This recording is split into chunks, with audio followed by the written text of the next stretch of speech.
हाय, मैं हूँ साज सिंह और आप देख रहे हैं साज द ट्रैवलर टीवी। आज मैं आपको दो शहरों का कंपैरिजन दिखाने वाला हूँ या दो शहरों पे घुमाने वाला हूँ और आप कमेंट करके बताइएगा कि कौन सा शहर आपको ज़्यादा पसंद आया। कमेंट ज़रूर करिएगा, आपके लाइक और कमेंट हमें प्रोत्साहन देते हैं। तो बने रहिए इस वीडियो में मेरे साथ और देखते रहिए साज द ट्रैवलर टीवी। क्वारब, वो स्थान जो अल्मोड़ा हल्द्वानी को आपस में जोड़ता है, और ये वो स्थान है जहां से अल्मोड़ा डिस्ट्रिक्ट और नैनीताल डिस्ट्रिक्ट अलग अलग हो जाते हैं। लेकिन पिछले कुछ समय से यहां पर पहाड़ियां दरक रही हैं और ये रास्ता पूरी तरह से अब बंद हो चुका है। ये एक महत्वपूर्ण रास्ता है जो कुमाऊं मंडल को मैदानी क्षेत्रों के साथ जोड़ता है। लेकिन इस रास्ते के बंद होने की वजह से अब गाड़ियों को या तो वाया रानीखेत होते हुए जाना पड़ रहा है या लमगड़ा शहर फाटक होते हुए हल्द्वानी जाना पड़ रहा है,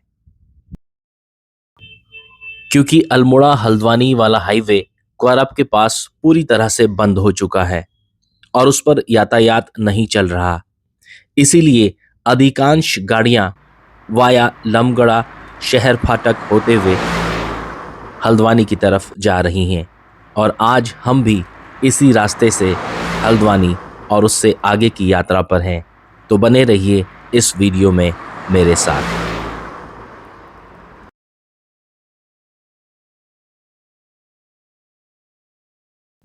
हालांकि इस मार्ग से यात्रा करते हुए हल्द्वानी पहुंचने में 1 से 1.25 घंटा अधिक लगता है, लेकिन यात्रियों को इस मार्ग से यात्रा करने का आनंद बहुत अधिक बढ़ जा रहा है।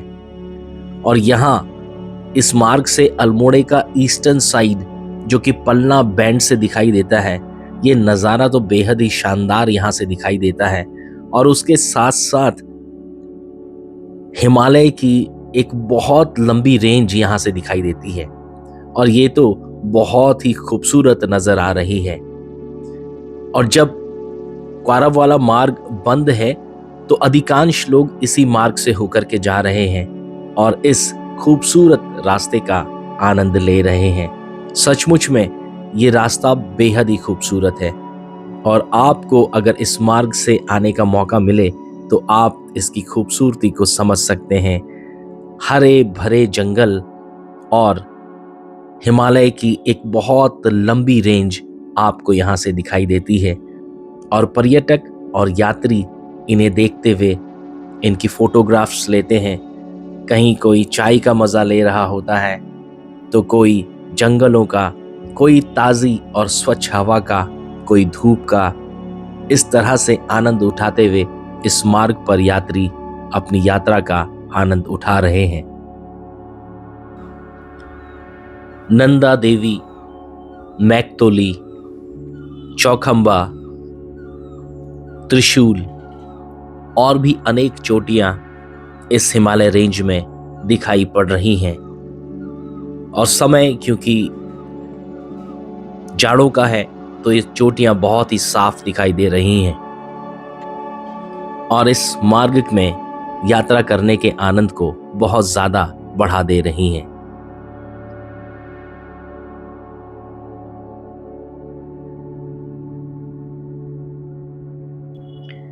यात्रा करते हुए अब आप पहुंच चुके हैं मेरे साथ अल्मोड़ा से करीब 300 किलोमीटर दूर उत्तर प्रदेश के इलाकों में, और अब हमें यहां से आगे बढ़ना है और दिल्ली पहुंचना है। और यहां पहुंचने पर हम देखते हैं कि एयर की क्वालिटी बेहद ही खराब दिखाई दे रही है। रास्ते में सामने बहुत ज़्यादा धुंध दिखाई दे रही है, विजिबिलिटी कम है और इससे अंदाज़ा हो रहा है कि यहाँ पर पॉल्यूशन कितना ज़्यादा है। अगर आप तुलना करें इस बात की कि जब हम उत्तराखंड के पहाड़ों पर थे वहाँ पर और इस इलाके में एटमॉस्फेयर में कितना अंतर है। किसी स्थान को अच्छा कहना या किसी स्थान को गलत कहना, ये मेरा आशय बिल्कुल नहीं है दोस्तों। लेकिन सच तो ये है कि इंसानों ने विकास की ऐसी दौड़ को जिया है जिसने हमारे शहरों की हवा को बेहद खराब कर दिया है। अरे अगर हम लोग अपने घरों में एक एक गमलों में कुछ पेड़ लगाएं तो शायद इससे कुछ निजात मिल सके। हम सबको मिलकर के इसे अच्छा करने के प्रयास करने होंगे, ये बेहद जरूरी है। अब आप इस यात्रा में मेरे साथ पहुंच चुके हैं। उत्तर प्रदेश के इलाकों से आगे बढ़ते हुए अब हम दिल्ली के नज़दीक पहुंच चुके हैं। गाजियाबाद को हमने क्रॉस कर लिया है और अब हम दिल्ली के नज़दीक है। अब साथियों हुआ ये है कि मेरा जीपीएस लॉस्ट हो चुका है। भाई 2 कंपनीज के सिम मेरे पास हैं और दोनों में ही जीपीएस लॉस्ट हो गया है। तो भाई आगे जो काली रंग की कार जा रही है ना ये मेरा भाई चला रहा है और ये भाई की कार है। अब बस इसी के सहारे सहारे मुझे चलना है इसके पीछे, क्योंकि इतने ज़्यादा फ्लाईओवर यहाँ पर बन चुके हैं, रास्तों में इतने कट्स हैं कि अगर आपके पास जीपीएस नहीं है तो आपको अपने डेस्टिनेशन तक पहुँचना बेहद ही मुश्किल हो जाता है। तो बस मुझे अब भाई की कार को फॉलो करते हुए भाई के पीछे पीछे चलना है ताकि हम अपने डेस्टिनेशन पर पहुँच जाएं।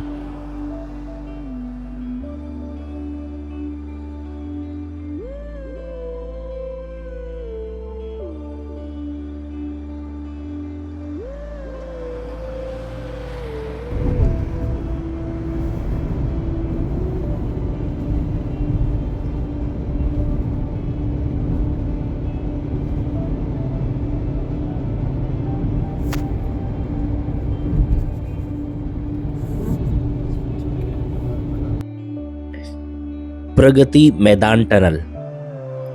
अब हम प्रगति मैदान टनल के रास्ते पर पहुंच चुके हैं और ये रास्ता आपको टनल से अंदर लेकर के दूसरी तरफ ले जाता है।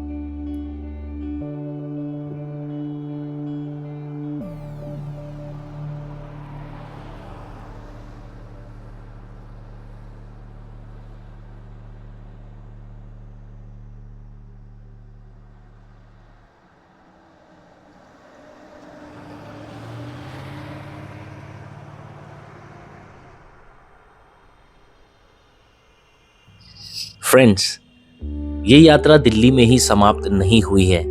ये यात्रा अभी जाएगी आगे हरियाणा, गुड़गांव तक। तो अगले एपिसोड में, इसके अगले भाग में आप देख सकेंगे हरियाणा और उसके आसपास के स्थानों को। तो देखते रहिए साज द ट्रैवलर टीवी। अगर आप मेरे चैनल पर नए आए हैं तो चैनल को सब्सक्राइब कर लीजिए, वीडियो को लाइक और शेयर जरूर कीजिए। आपके लाइक हमें प्रोत्साहन देते हैं। तो देखते रहिए साज द ट्रैवलर टीवी और आने वाला भाग बहुत इंपॉर्टेंट होने वाला है।